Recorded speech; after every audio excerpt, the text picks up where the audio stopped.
Goričko-Trnovskom ratištu je kao i 22. protekao relativno mirno.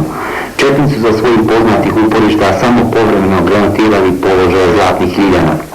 Topničko-pješačke borbe nešto većeg intenziteta vođene su na Krasničkom ratištu.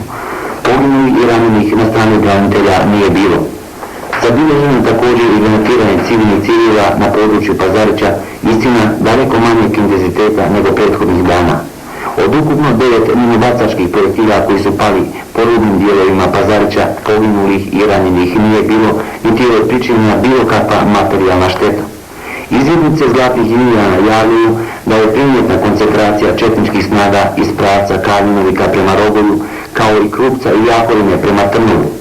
Očigledno da četnici pripremaju novu ofanzivu na oslobođeno Trnovo, pa su stoga Zlatni Ljiljani poduzeli sve mjere kako bi odgovarajuće dočekali agresorske snage.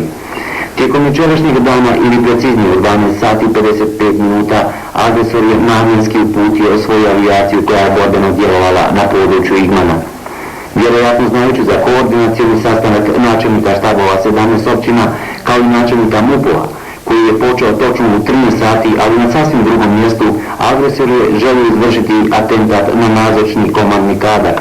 Međutim, od smrtonosnog tereta, 2 krmače, 2 aviorakete te jednog kasetnog punjenja, poginulih i ranjenih nije bilo. Posebnu pozornost nazočnih kao i zadovoljstvo boraca izazvalo je učešće u radu ovog sastanka komandanta Misara Čatića, koji je nakon lakšeg ranjavanja odsutvovao 20 dana. Kako nas je izvijestio komandant taktičke grupe 1 Zemlju Belović, na sastanku su usaglašeni kriteriji za rad punktova na području slobodnih općina, gdje će biti obavezne potvrde sa zvaničnim obilježjima Republike Bosne i Hercegovine. Donesena je također i odluka o formiranju brigade vojne policije koja će u svom sastavu imati interventne postrojbe radi urgentnih problema u oblasti bezbjednosti transporta, hrane i materijalnog tehničkih sredstava. O ukupnom stanju na području 17 općina bit će pripremljena centralna informacija koja će biti proslijeđena predsjedništvu Komandi Armije Republike Bosne i Hercegovine i javnosti.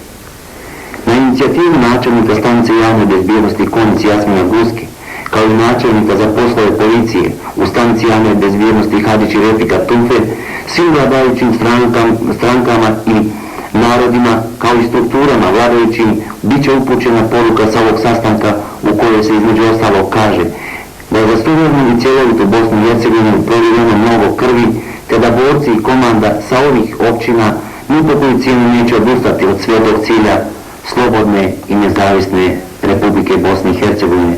Za televiziju Bosne i Hercegovine Zvonko Marić.